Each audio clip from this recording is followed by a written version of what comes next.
దేవరాగం జ్ఞానయోగం వ్యాసపీఠం బహువేదశాస్త్రం బోధామృతహిత శ్రీమన్నారాయణం శివగౌరీ సంభాషిత సకల పురాణం అష్టాక్షరి పంచాక్షరి మంత్రావరణం అఖిల దేవతా సంస్తుతి పారాయణం జయమంగళకరమీ ప్రవచన శ్రవణం అనుదినము శుభము సుఖము జీవన గమనం దేవరాగం జ్ఞానయోగం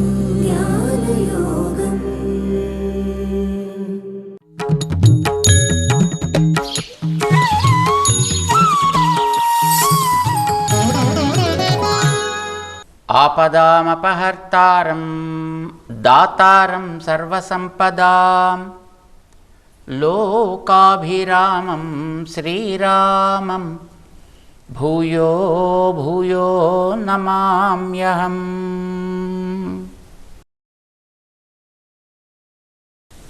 జై శ్రీమన్నారాయణ. ప్రియ భగవద్బంధువులారా, 7వ అధ్యాయంలో ఆరంభం చేశాడు శ్రీకృష్ణుడు భగవద్గీతలో. తన ద్వారా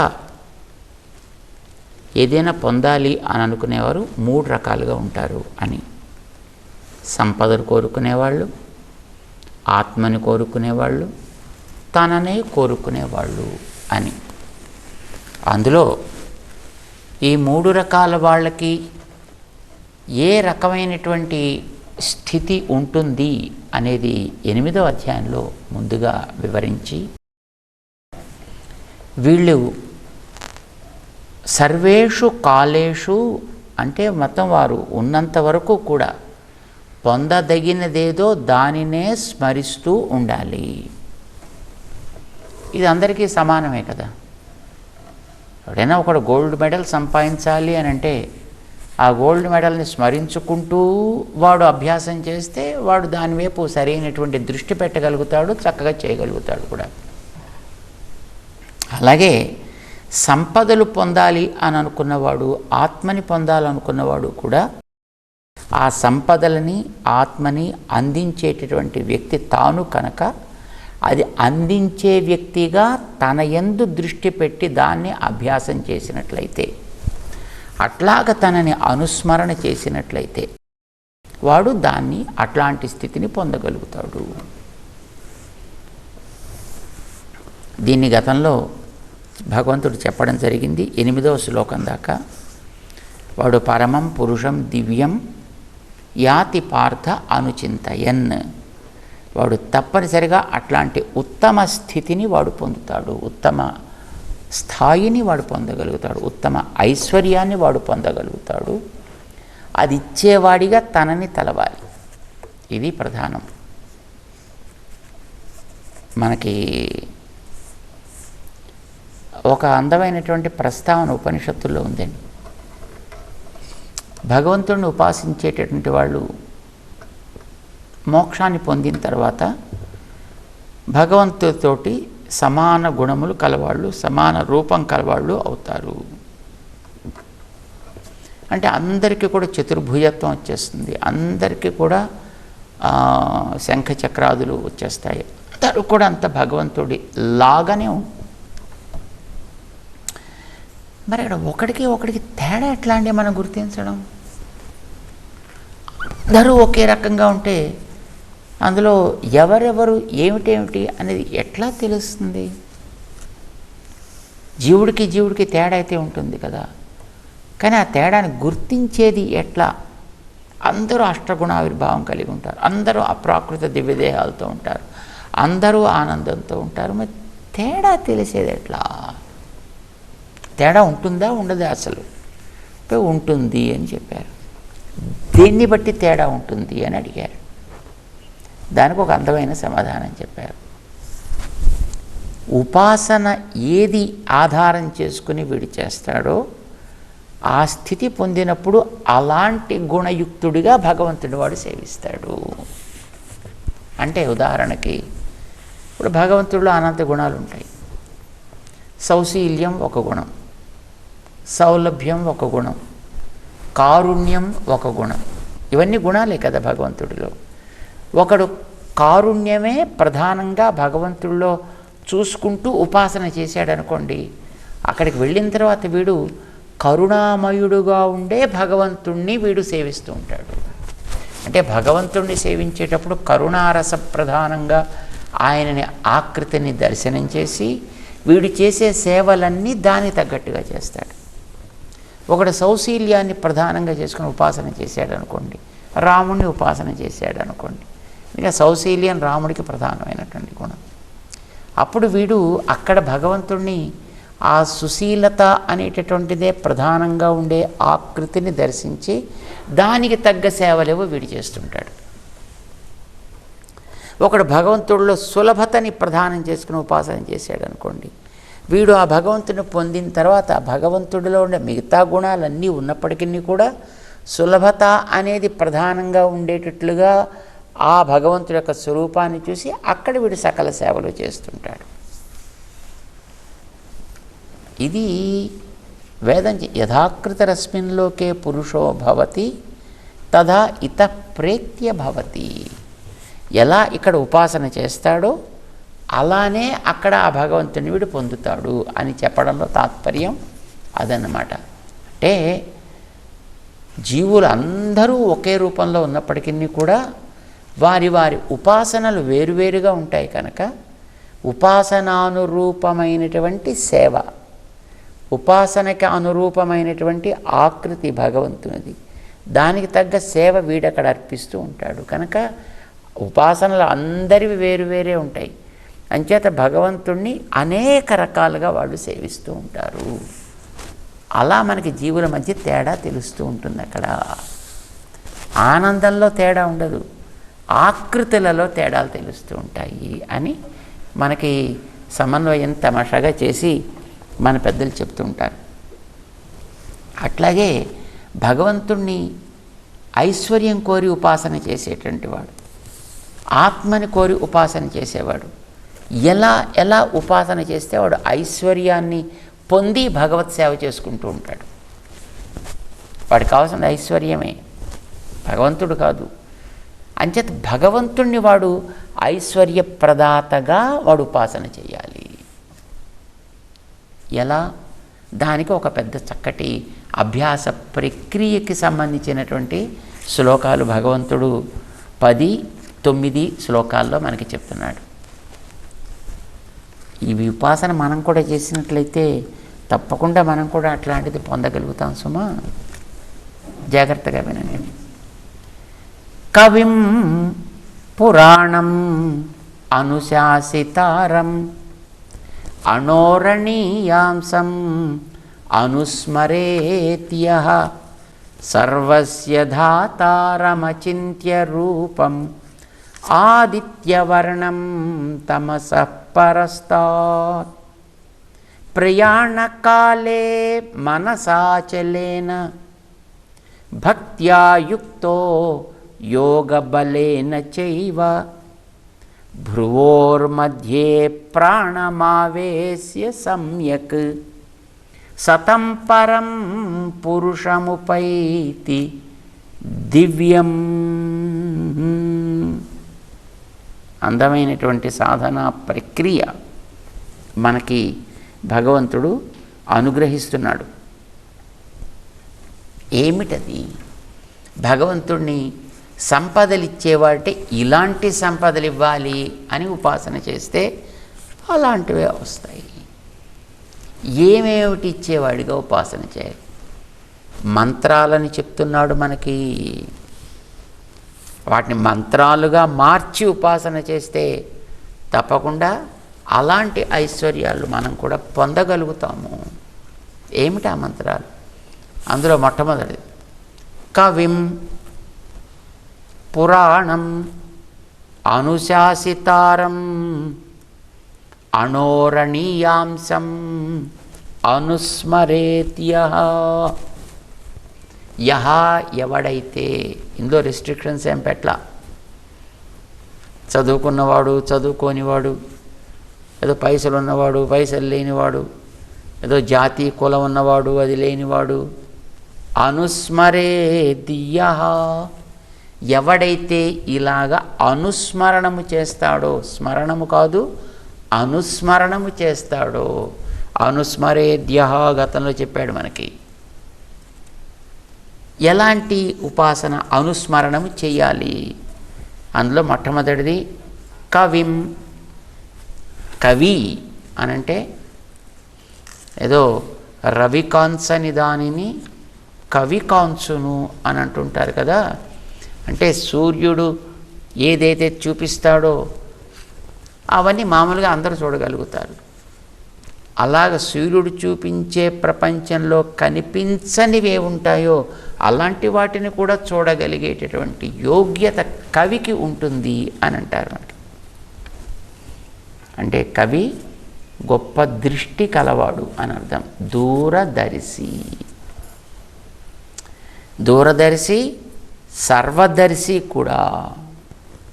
సర్వదర్శి కావాలి అని అంటే అన్నీ తెలిసినవాడు కావాలి. అంటే వాడు సర్వజ్ఞుడుగా భగవంతుడిని ఉపాసన చేయి.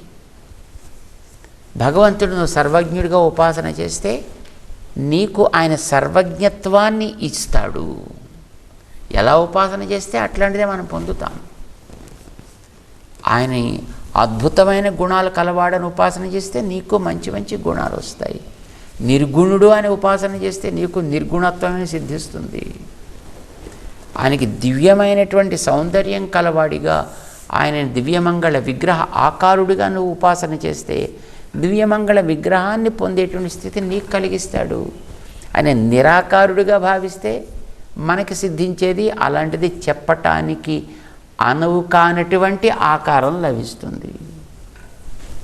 అలా కాకూడదు.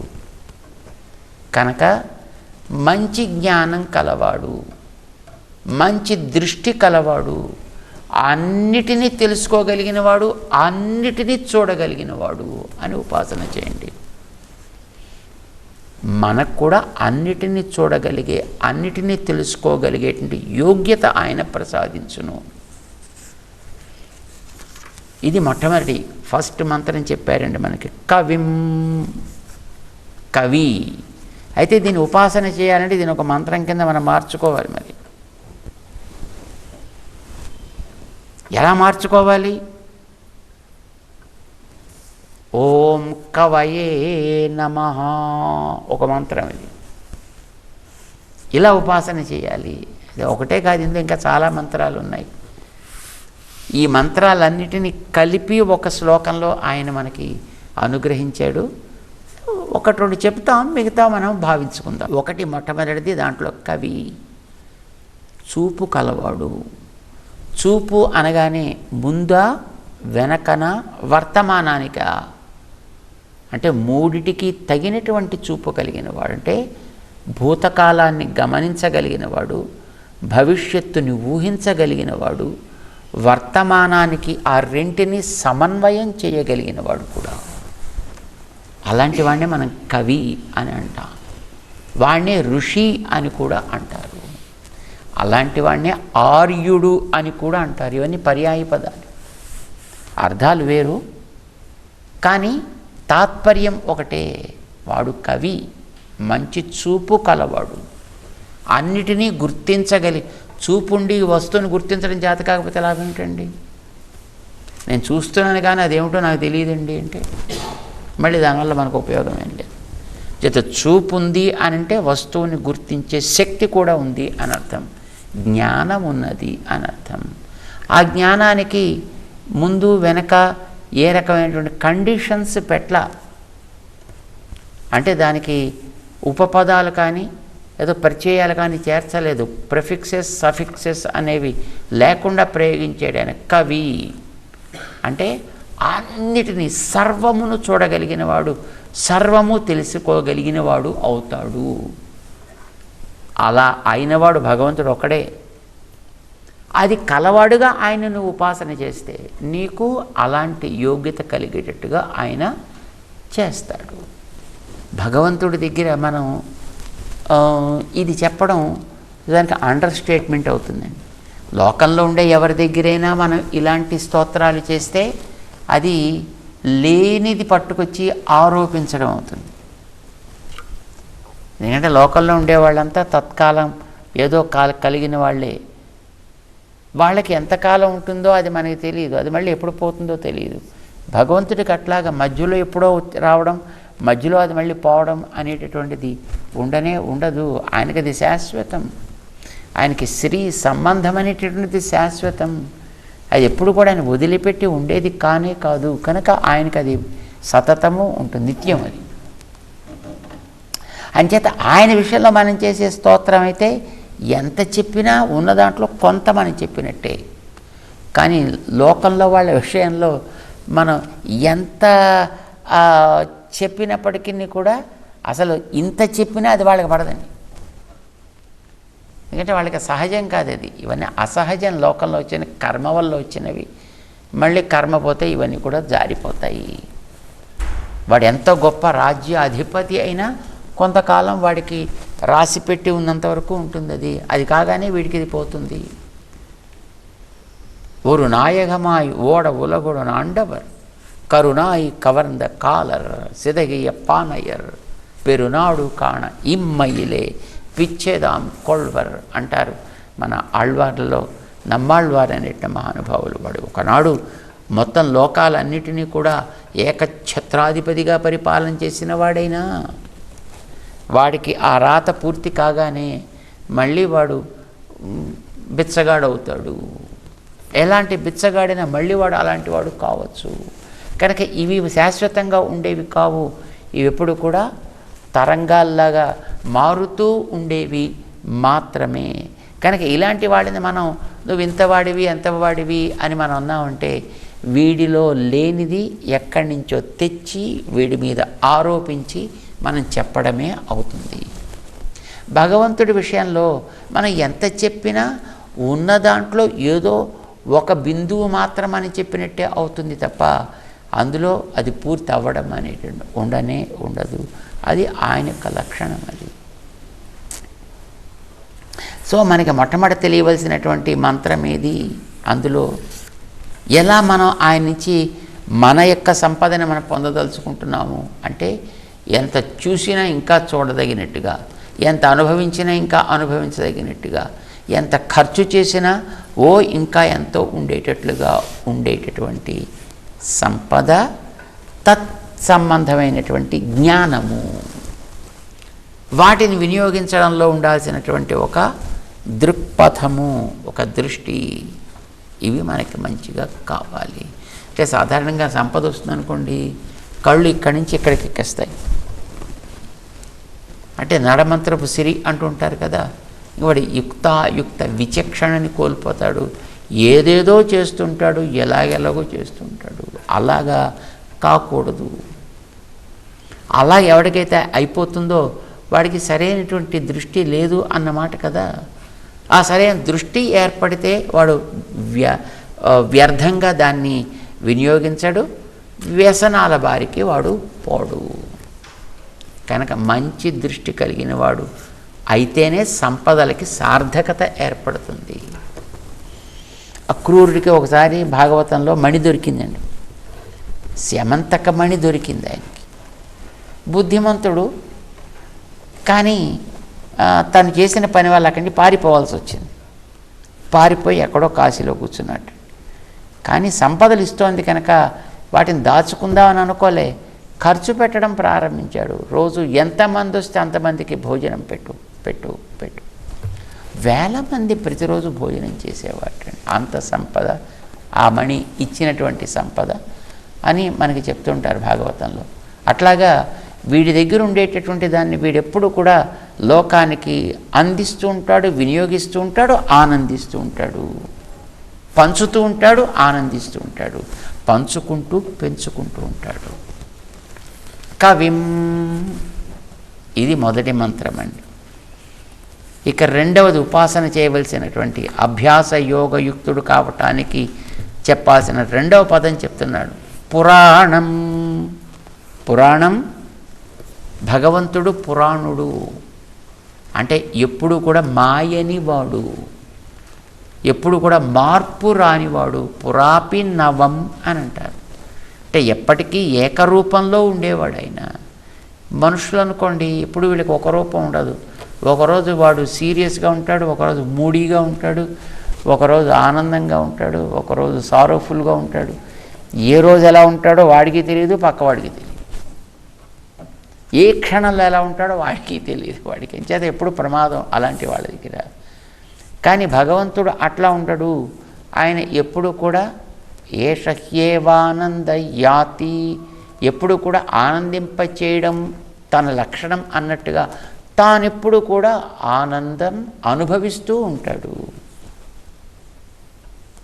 అంచేత ఆయన ఆనంద గుణకుడు, ఆనందప్రదుడు కూడా భగవంతుడు. ఎప్పుడూ ఉంటాడు అలాగా. మనుషుల్లో ఎవరిని చూసినా మనకి ఇట్లాంటి స్థితి తప్పదు. మార్పు ప్రకృతికి సహజం. వీడి శరీరం కూడా ప్రాకృతికమైందే కనుక వీడిలో కూడా మార్పు అనేది సహజంగా వస్తూ ఉంటుంది. కానీ మరి భగవంతుడు ఎప్పుడు మార్పు అనేది ఆయనలో ఉండదు. ఎప్పుడు చూసినా అరే ఎప్పుడు చూడలేదండి, ఎంత అద్భుతంగా ఉంది. ఇది క్షణే క్షణే యన్నవతాముపైతి, ప్రతి క్షణంలోనూ కూడా నూతనత్వం కనిపిస్తూ ఉంటుంది ఆయనలోనూ. అప్పటిదాకా అలా చూసి ఒక క్షణం ఇలా కళ్ళు పక్కకి తిప్పి మళ్ళీ చూస్తే అరే ఏమిటండి ఇప్పటిదాకా చూడలేదు ఇది ఇలాగా అని అనిపిస్తుంది. అంత నిత్య నూతనత్వం ఉంటుంది ఆయనలోనూ. అందుకే ఆయన పేరు పురాణుడు, పురాణ పురుషుడు అని అంటారు. పురాపి నవం, ఎంతకాలమైనా నూతనమే అయి ఉండేటటువంటిది. ఇది భగవంతుడి యొక్క స్వరూపం. ఇట్లా నువ్వు ఉపాసన చేయడం వల్ల నీకేమవుతుంది అంటే నీకు లభించేటటువంటి స్థితులలోకెల్లా అతి ఉత్తమము. ఎంత అనుభవించినా బా ఇంకా చాలిద్దరు బాబు ఇప్పటికే అంటూ వెగటు పుట్టని స్థితి నీకు దాంట్లో ఏర్పడేటట్టుగా చేస్తాడు ఆయన. సంపదలు ఉన్నంత వరకు కూడా నీకు నిత్య నూతనంగా భాసిల్లుతూ ఉంటాయి. ఇది ఉండాలంటే ఆయన్ని ఇలా ఉపాసన చేయాలి. ఏమని? పురాణం. దానికి మళ్ళీ ఒక మంత్రత్వాన్ని నువ్వు కల్పించుకుంటే అది నీకు ఉపాసన యోగ్యమవుతుంది. అంతేకాదు అనుశాసితారం. శాసిత అంటే నియంత్రించేవాడు అని అర్థం, కంట్రోల్ చేసేవాడు అని అర్థం. అనుశాసితారం, వీడు అందరినీ శాసించేవాడు, సర్వమును. దీని తర్వాత పైన వచ్చేటువంటి శ్లోకంలో పైన సర్వస్య ధాతారం వస్తుంది. ఆ సర్వస్య మనం ఇక్కడ కూడా తెచ్చిపెట్టుకోవచ్చు. లేకపోతే ఎవరిని అనుశాసిస్తాడు? భగవంతుడు ఎవరిని అనుశాసిస్తాడు? అనుశాసించడం అంటే ఆయన శాసనం అనేది ప్రతి వస్తువు ప్రతి చర్యకి వెనకాతలు ఉంటుంది. మామూలుగా మనం ఎవరికైనా మన దగ్గర పనిచేసేవాడు, ఒరే తోటలో పోయి పనిచేసిరారా, అయిపోయింది, మన శాసనం అయిపోయింది. వాడు తర్వాత తోటలోకి వెళ్ళిన తర్వాత వాడు చేసేదాని వెనక మనకేం తెలియదు, మళ్ళీ వాడు వచ్చి చెప్పేదాకా కదా. కానీ భగవంతుడి దగ్గర అట్లా ఉండదు. ఇక్కడి నుంచి నువ్వు అది చేసిరా అని చెప్పేది, నువ్వు బయలుదేరితే నువ్వు వేసే ప్రతి అడుగు వెనకాతల మళ్ళీ ఆయన శాసనం అనువర్తిస్తూనే ఉంటుంది. అని ఈ క్షణంలో ఆయన మనల్ని చూడడు అనేటటువంటిది ఉండదు. అందుచేత ఆయన అనుశాసిత అంటే నీ దృష్టి అంతటా ఎప్పుడూ అన్ని రకాలుగానూ ఉంది అని అర్థం. అలాంటి స్థితి మనకు కావాలి అని అనుకుంటే ఆయన్ని అది కలిగిన వాడిగా ఉపాసన చేయాలి. సర్వస్య అనుశాసిత అని. కార్తవీర్యార్జునుడు అని ఒక మహానుభావుడు ఉండేవాటండి, మనకి చరిత్రలో చెప్తారు. అకార్య చింత సమకాలమేవ ప్రాదుర్భవన్ చాపధర పురస్తాత్ అని అంటారు. అంటే ఎవడైనా తన రాజ్యంలో ఏ మూలైనా ఎక్కడైనా సరే చెడు ఆలోచన అనేది వాడు చేశాడు అని అంటే అప్పుడే అక్కడే వాడు ఎదురకుండా బాణం పట్టుకునేరా ఇదా ఆలోచించే విధానం అని కనిపించేవాటండి. అంటే ఆయన సీసీ కెమెరాస్ ఎంత పవర్ఫుల్లో, ఆయన మూమెంట్ కూడా ఎంత పవర్ఫుల్లో, అది మనకి అప్పట్లో ఉండేటటువంటి ఆయన యొక్క గొప్పతనం భావించడానికి మనకి మహానుభావులు చెప్తారన్నమాట తమ కావ్యాల్లో. ఇది ఒక సామాన్యమైనటువంటి జీవుడికే ఉండే శక్తి అయితే భగవంతుడి శక్తి ఎంత ఉంటుంది. కనుక ఆయన ఎప్పుడు ఎక్కడ అనుకుంటే అక్కడ తాను ఉండేవాడు. ఇది కనుక మనం భావించగలిగామా, ఆ రకమైన ఉపాసన ప్రభావం చేత మనం చేసిన అభ్యాస యోగం వల్ల మనకి కూడా అట్లాంటి యోగ్యత లభించును. ఏమని? అనుశాసితృత్వం అని అంటాం అన్నమాట. అంటే ఎక్కడెక్కడ ఎప్పుడు ఎవరెవరికి ఏది అవసరమైతే దాన్ని అందించగలిగేటటువంటి యోగ్యత మనకి కూడా ఏర్పడు. ఇది ఒక మంత్రం అని ఇలాగా మనకి కొన్ని మంత్రాలు ఉన్నాయి. 3 మంత్రాలు చెప్పారు. కవిం పురాణం అనుశాసితారం, దాని తర్వాత అణోరణీయాంసం అనుస్మరేద్యః. ఎవడైతే ఇట్లాగా ఆ భగవంతుడి యొక్క స్వరూపాన్ని ఉపాసన చేస్తాడో, అనుస్మరణము ఉపాసన అని అర్థం. ఎవడైతే ఇలాగ ఉపాసన చేస్తాడో, ఇంకోటి చెప్పినటువంటి మంత్రం అణోరణీయాంసం సర్వస్య ధాతారం అచింత్య రూపం ఆదిత్యవర్ణం తమస పరస్తాత్ అని ఇంకో కొన్ని మంత్రాలని ఈ సంపదలు కోరుకునేవాడు ఇట్లాంటి సంపద కోరుకోండి ఎప్పుడైనా. అంతే తప్ప బాబు ఇప్పుడు కాఫీ తాగడానికి 5 రూపాయలు కావాలరా ఇవ్వరా, ఇలాంటి క్షుద్రమైనటువంటి ప్రార్థనలు, క్షుద్రమైనటువంటి కోరికలు కోరకండి. కోరేదేదో పెద్దది కోరండి, పెద్దది. ఆ పెద్దతనం ఏమిటో మనకి చెప్తున్నాడు భగవంతుడు. అందుకు 3 విశేషణాలు మనం చెప్పుకున్నాం. మిగతావి కూడా తెలుసుకుంటూ ముందుకు సాగుతాం. జై శ్రీమన్నారాయణ.